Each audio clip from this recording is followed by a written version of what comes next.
Manake hata watu wenye mamlaka ya football kushindwa kusolve tatizo hili kwa wakati. Inawezekana ndo tunamoishi kwenye kauli ya Nsajigo. Unajua kwenye taifa kama hili ambalo limepasuka katikati, ni ngumu kumpata mtu neutral. Yani mtu ambaye atasimama katikati kuzungumza haki ya Simba, haki ya Yanga. Hautawahi kupata mtu aina hiyo. Ni labda uje ukutane na mtu katika kundi la watu 100, unaweza kukuta mtu mmoja ama watu wawili. Hiyo imekuwa proved mara kadhaa ambavyo tunakutana na watu ambao wanatakiwa kuizungumzia Simba either kwenye haki, kwa sababu yeye ni shabiki wa Yanga, hata izungumzia Simba kwa haki. Tumekutana na watu ambao ni mashabiki wa Simba wanatakiwa kuizungumzia Yanga kwenye haki, hawataizungumzia Yanga kwenye haki kwa sababu yeye ni shabiki wa Simba. Kwa hiyo kwenye kuondoa hii nguvu ya hawa watu ambao tunaamini, ama kwenye kuondoa hii migongano ya kimaslahi kwenye maamuzi ambayo yanahusisha Simba na Yanga, mimi kuna siku nilikuwa naongea na Ibra, nikamwambia taifa letu lilichagua kuwa na chombo huru ambacho kitaiongoza ligi yetu ya ndani. Tumefika hatua ukimuuliza mwenyekiti wa bodi ya ligi, mwenyekiti wa bodi ya ligi ana timu yake ambayo itakuwa within Simba ni Yanga. Ukimuuliza Almas Kasongo atakuwa na timu yake within Simba ni Yanga. Ukimuuliza Karim Boimanda kama msemaji atakuwa na timu yake within Simba ni Yanga. Kila mjumbe ambaye utamkuta mle ndani atakuwa na hizo pande, Simba ama Yanga. Kuna siku tulikuwa nafanya kipindi, tulimpigia mzee wetu Peter Mvela, na moja kati ya kitu ambacho aligusia, alitupa reference kwamba kuna siku wapo kwenye kikao cha usuluhishi wa kesi kwenda muhusu Ramadhan Singano Messi juu ya mkataba wake na Simba. Ilibidi marehemu Zakaria Hans Pop aondolewe kwenye kikao kwa sababu alikuwa anavuta zaidi, ni mjumbe wa kamati, lakini mwisho wa siku interest za Simba ndizo zilikuwa zinazipitisha sana. Kuna issue ilitokea pia kwenye kesi ya Bernard Morrison. Yeye pia Zakaria Hans Pop marehemu ilibidi aondolewe tena kwenye kikao kwa sababu vitu kama hivi kwamba waliamini kwamba atavutia upande mmoja, kwa sababu kumpata mtu neutral kwenye swala la Simba na Yanga ni nadra sana. Kwa hiyo suggestion ambayo mimi nilikuja nayo ili kueliminate hii nguvu ambayo Simba na Yanga wanayo ndani ya bodi, niligusa kwamba I think it's prime time sasa bodi ianze kuongoza na raia wa kigeni. Yani kuwe kuna raia wa kigeni kwenye zile sekta muhimu za kimaamuzi. Yani CEO atoke mtu ambaye unajua ni neutral. Sorry kwanza. Au wanapokuwa wanatoka nje manake tunatangaza hii ni kama sehemu ya ajira. Of course. Hao waliopo pia ni wapo katika mfumo huu. Almas Kasongo kaajiriwa. Ile ni sehemu Almas Kasongo as a CEO bodi ya ligi, ile ni sehemu ya kuajiriwa. Kwa hiyo zianze kutangaza tenda, tupate mtu ambaye ni neutral. Yes, tunaweza tukaa na mwenyekiti ambaye obviously itabidi atoke ndani kwa sababu kanuni moja wapo ni kwamba mwenyekiti anatakiwa kwanza kuwa kiongozi. Upatikanaji wake. Yes, anatakiwa kuwa kiongozi wa zile timu za ndani. Kwa mwenyekiti atatoka ndani. Lakini zile nafasi ambazo zinahitaji mtu wa kuajiriwa, huyo mwenyekiti mwenyewe kama ni sehemu ya zile of course wanachama ambao ni klabu, tutamtenganisha vipi katika upande wa Simba? Operator ama mtendaji wa bodi sio mwenyekiti. Mwenyekiti ni overseer na oversee tu. Lakini mwisho wa siku mtendaji wa kwanza wa bodi ni CEO.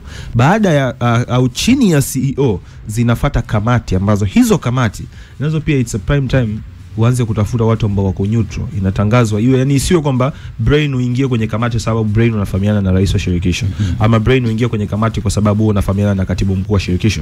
Kwamba ziwe ni nafasi ambazo watu watapata ajira, kwamba bwana kuna chombo kinaitwa bodi ya ligi, hiki chombo kinaiongoza hii ligi. Bwana Brain Mpogole, leta CV yako tukuajiri wewe hapa ufanye kazi ambayo itakuwa ni ya kuongoza hii ligi. Kwenye haki itabidi usimamie haki, sehemu isiyo na haki utasema bwana hii sio haki. Kwa hiyo hapo tutapata watu at least, hata kama wewe una mapenzi ya Simba na Yanga, lakini katikati yako utakuwa una risk ajira yako, una risk ujira wako.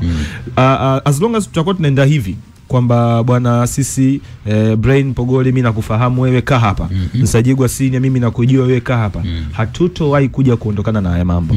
Kubadilisha mindset ya Watanzania milioni 60 hivi sasa hapa nchini ni ngumu sana, lakini tunaweza kubadilisha mindset ya watu 20 ama 30 ambao ndio wanaongoza mpira wa nchi hii. Hawa watu wanabadilishaje mindset? Kuwatengenezea regulations ambazo zitamfanya mtu abaki kwenye miiko ya kazi. Kuna muda utatoka hapa, kwa mfano umeitwa kwenye kikao cha nidhamu cha ofisi, utakutana na mtu ambaye atoki kwenye idara yako. utakutana na mtu ambaye unamkuta pale kazi yake ni hiyo tu, kudeal na masuala yako ya kinidhamu. Hiyo ndo kazi yake ofisini, kwamba yeye anajua kanuni za ofisi zipoje, anajua brain. Yes, ni unaweza kumfanya kazi mzuri, lakini mwisho wa siku licha ya uzuri wote unaofanya kazini, lakini utaambia no, hicho ulichokifanya unapigwa labda likizo isiyo na malipo, ama utasimamishwa kuingia kazini. Kwa sababu gani? Huyo mtu amekuja kwenye miiko ya kazi yake. Lakini ukitokea unakuwa judged na mkuu wako wa idara, atajiuliza hasa brain akienda hapa nikimpa leave ya labda wiki 2, nani ataongoza kipindi?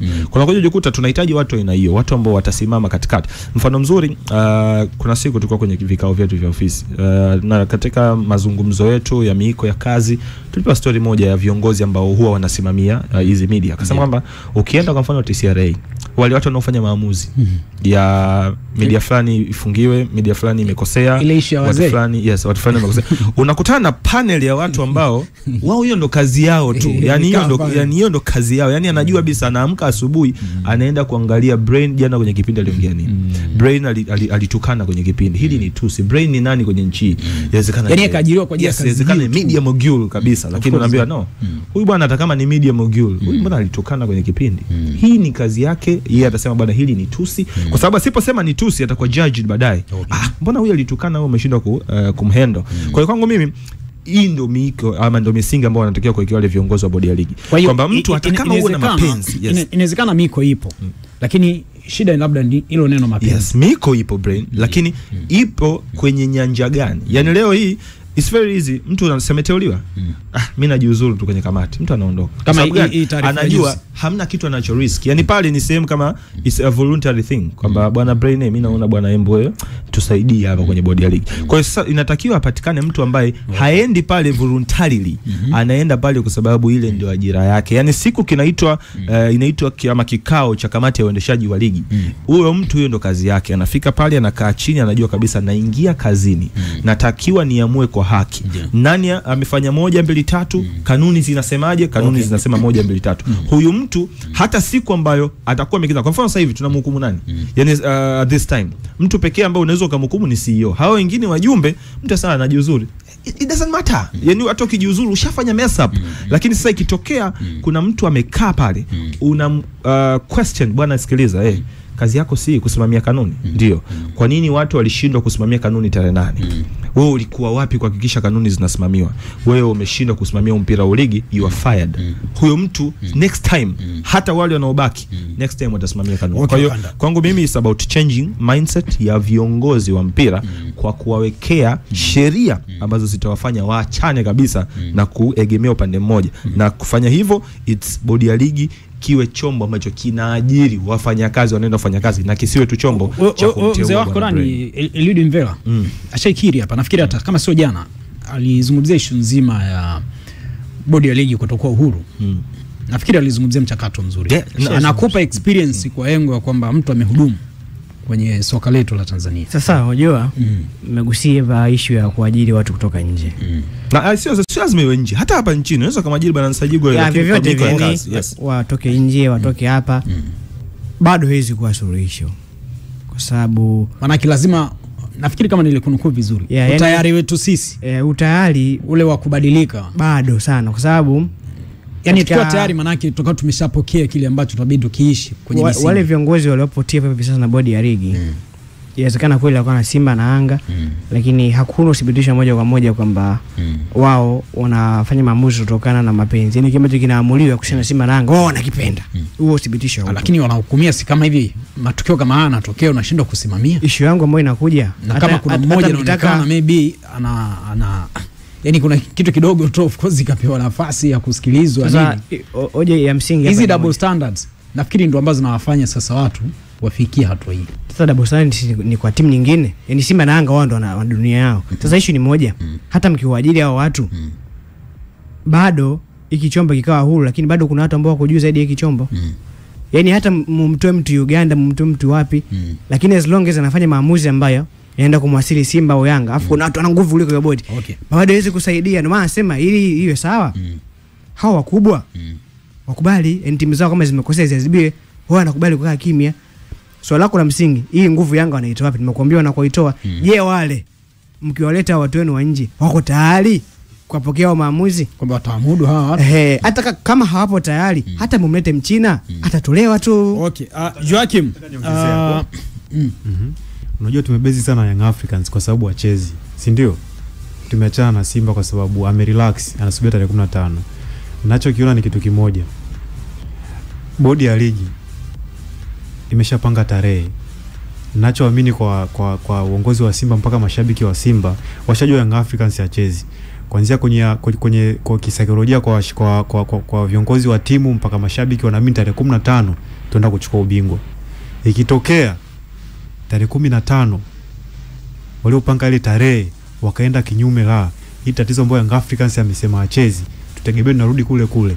Huyu sasa hivi amekaa na mimi tarehe 15 huyo hachezi. Sisi tunasubiria ametulia. Tunasubiria tuone hii bodi itafuata kanuni. Kanuni somezeka zenyewe. Okay. Ile tarehe ikifika wakienda kinyume na tegemea kwamba tarudi kule kule. So nachokiona ni kwamba Simba mpaka sasa hivi anaamini tarehe 15 anaenda kuchukua ubingwa. Young Africans amesema hawezi kuchukua ubingwa. Hawezi kuchukua ubingwa kwa sababu gani? Mechi bado zinaendelea. Ni njia ya kwenda kuchukua ubingwa. Kwenye ligi yetu tunaamini siku zote kwamba dabi wagenaamua bingwa ni nani. Miaka yote. So tuamini kwamba mpaka sasa hivi ikija kutokea kwamba Young Africans hajafika uwanjani, akijatokea kitu chochote kutoka kwa bodi, kama tukijua Simba nao pia atakaa hawezi kukaa kimya. Okay, Wakanda, inawezekana viongozi wa Yanga kuna utayari wa kucheza game ila washali koroga. Wanashindwa, tunabadili vipi maamuzi? Kwa mujibu wa Shabani Mgonja, mratibu wa matawi, atakayethubutu, kiongozi atakayethubutu kupeleka timu tarehe 15 achie ngazi kuanzia rais wa klabu mpaka madaraja ya chini, na akasisitiza ninyi kupitia kamati tendaji mlituletea, tukalipokea, tukawaunga mkono. Sasa wale wako awepo msaliti kwenye hilo. Kwa hiyo tushalivuruga, ila sasa tunarudi vipi? It's not about tunarudi vipi. Yanga alishaweka condition kwamba huu mchezo watautambua iwapo vitu fulani vitafanyika. Condition ambazo waliziweka, na tukiwasikiliza wazee, yani demand zao ni hizo condition ambazo walizishawekwa na kamati tendaji ya Yanga. Kwamba demand ya kwanza ya Yanga ni kwa nini tarehe 8 mechi iliahirishwa? That's the question. Kwa sababu mpaka sasa hivi ambazo maorodhesha hapa, hayupo binadamu dunia hii ambayo tunaishi sisi anaelewa sababu. Mtu yani mambo ya usalama, where's the proof? That's the question. Proof iko. Kwa hiyo ndio sababu mimi nazielewa zipo. Tunasubiri tu usalama. Uchunguzi unafanyika. Yani kwenye kuthibitisha, sasa kwenye kuthibitisha, yani mambo ya rushwa. Yes, unajua kwenye hiyo sababu kuna valid reason na sababu ambayo itatoka as an excuse. Yani kuna muda brain unaweza ukasema na mimi usiji kazini, acha nimwambie Chara na Uma, kumbe una kimeo chako nenda kupiga nje. Hasa hiyo sio valid reason, ni excuse, sivyo? Valid reason ile bwana mimi Chara leo naumwa. Na kuumwa kwangu thibitisho ni hapa mimi naumwa. That's the valid reason. Kwa sasa hapa bodi ya ligi walitafuta excuse kwamba tuambie nini wa Tanzania ili watuelewe mechi imeahirishwa, ndio akaja na excuse kwamba rushwa na sababu za kiusalama, ambazo hizo pure excuse, ambazo hizo kanuni zinakubalika, zinawabeba wao obviously. Kuna kanuni inaruhusu bodi ya ligi kuahirisha mechi at any given time. Sasa hiyo itakuwaje excuse? Kwa sababu uchunguzi unaendelea kufanyika na majibu hayajatoka. Yani wewe unakuwa umeprove wapi kwamba hiyo haikuwepo? Kama unataka hiyo Nsajigwa kwamba kwa nini hivyo, naomba niruke ile mada yangu kwanza nije kwenye ile jibu la Nsajigwa, kwa sababu uweze kutuambia kwamba uliahirisha mechi kwa sababu za kiuchunguzi, na ukisoma barua bodi ya ligi mpaka uchunguzi ufanyike, tunaahirisha hizi mechi kwa ajili ya kujipa room, kwa ajili ya kujipa nafasi ya kufanya uchunguzi zaidi. Huo uchunguzi uliofanywa uko wapi kiasi kwamba umejidhihirishia kama ile mechi uliahirisha ipasavyo? Sio unaelewa? Kwa sababu kama uliahirisha ile mechi ili kujipa muda wa kufanya uchunguzi, leo umepanga tarehe uchunguzi haujakamilika, tukuelewaje? Ndio maana mimi nasema that was an excuse, kwamba bodi ya ligi walitafuta excuse ya kuahirisha ule mchezo wa kwanza. Kwa sasa viongozi wa Yanga wanachokihitaji, wanataka muwape reasons bwana sawa kwenye hiyo excuse, prove hizo excuse zenu kwamba sisi tuliahirisha mechi kwa sababu ya rushwa na sababu ya kiusalama. Baada ya hapo, mkishindwa kufanya hivyo, kama mmeshindwa kuprove hivyo, kwa sababu hata mimi naamini zeni kwa sababu za kupikwa, mkishindwa kuamini hivyo, option ya pili, uwajibikaji. Na uwajibikaji kwenye engo mbili. Kuna engo ya uwajibikaji kwa kukiri kosa na kuomba radhi, kwa sababu mpaka leo hakujaye hamna kama kuna mtu hapa nionyeshe mi barua ya bodi ya ligi akiomba radhi. Hajawahi kutoka kiongozi yote akiomba radhi. Viongozi wote wanatafuta namna ya kujisafisha. Yani mpaka leo bodi ya ligi hawajawahi ku acknowledge kama kuna sehemu walifanya blanda. Yani bodi ya ligi wamejiweka kwenye position kwamba wao walikuwa kusahihi. Kwa sasa Yanga anataka bwana sikilizeni, mlishafanya blanda. And by the way, that's a given fact. Walifanya blanda. Kwa sababu viongozi wanataka wa Yanga wanataka kwamba before bodi ya ligi wanauliza swali hapa. Nani aliyeanza kusema hatuchezi? Simba. Of course. Kwa Simba ndo walianza hatuchezi. Yes, kwa sababu Simba anaondoka kwenye hii question kwa sababu gani?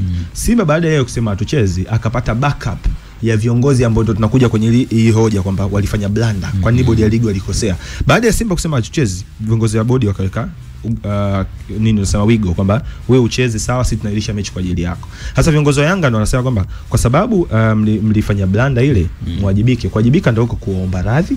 Bwana sikizeni, tunakiri makosa yetu, tulifanya makosa 1 2 3, tunaomba radhi. Mkishindwa hayo basi wawajibike watu kwamba bwana mimi mzee Brain Mpogole nikiwa kama mwenyekiti wa bodi ya ligi, mimi bwana Iman Joakim nikiwa kama CEO wa bodi ya ligi, mimi bwana Nsajigwa Senior nikiwa kama mwenyekiti wa kamati ya uendeshaji wa ligi, tunajiuzuru nafasi zetu kwa kushindwa kuendesha mpira wa nchi. At any given time vikifanyika hivyo vitatu, mwananchi 15 anapeleka timu. Hata haya maandiko ambayo unayaona sasa hivi, hata hizi kauli za wazee unazoona sasa hivi, wote watakuwa soft hearted. Kinachowafanya mpaka sasa hivi wabaki kwenye misimamo, wanataka majibu sahihi ya sababu. Yani kinachowafanya mpaka sasa hivi ni kwamba unawambia wakacheze, halafu hujawapa sababu ya kwa nini umewairishia mechi ya kwanza. Yani mpaka sasa hivi wewe unamforce mtu bwana wewe cheza tu, lakini mtu anakuquestion, sawa unaniambia nicheze, lakini hujaniambia the sole reason ya wewe kuto au ya wewe kuirisha mechi ya tarehe 8. Bodi ya ligi hata leo hii wakija na barua, bwana ripoti ya uchunguzi imekamilika, boom, hii hapa tumeprove kwamba kulikuwa kuna sababu za kiusalama. Yanga ataonekana kituko akisema achezi. Yanga ataonekana kituko akisema kuna anapingana na ripoti hata ya uchunguzi sasa ambayo ipo nje ya shirikisho. Kwani mmewasikia wakizungumzia issue nzima kupokea ripoti yote? Hawajapokea. Ndio maana mimi nasema siku zote hapa tangu tarehe 8 mimi nawaambia tangu ile barua itoke. Mimi nishawaambia sababu za bodi ya ligi ni za kupikwa. Msikia kama sababu ya maana akizungumzia hilo jambo. Brain hakukuwa na hizo sababu, ndio maana mpaka leo uchunguzi haujaisha, na ndio maana walisema tarehe 8 tumeirisha mechi kwa sababu ya kupisha uchunguzi, na sababu mbili ni rushwa na sababu ya kiusalama. Halafu mpaka dakika hii na mbele ile barua anasema kwamba tunairisha hii mechi kwa sababu ya hizi mbili, tunaenda sasa kufanya uchunguzi wa hizi sababu mbili. Huo uchunguzi haujakamilika mpaka leo. Halafu bado unataka huyu mtu ambaye tarehe 8 angehusika kwenye hizo sababu za ugomvi ama sababu zozote za rushwa, huyu unamtaka leo acheze. Kwa hiyo mimi lakini naungana tunayanga, mimi naweza kana kuelewa, lakini tamko la leo la hawa wana Yanga, umesoma nani Kuba? Msisitizo ni mzito sana. Tutofautisha vipi kati ya umoja wa Mashawe hapa da pamoja na kamati tendaji ya klabu yenyewe? Malo ni tamko kama la klabu. Kwani hawa si mko sponsored na klabu? Si ndio? Kwenda kuniambia kauli nani tamko lao ni tamko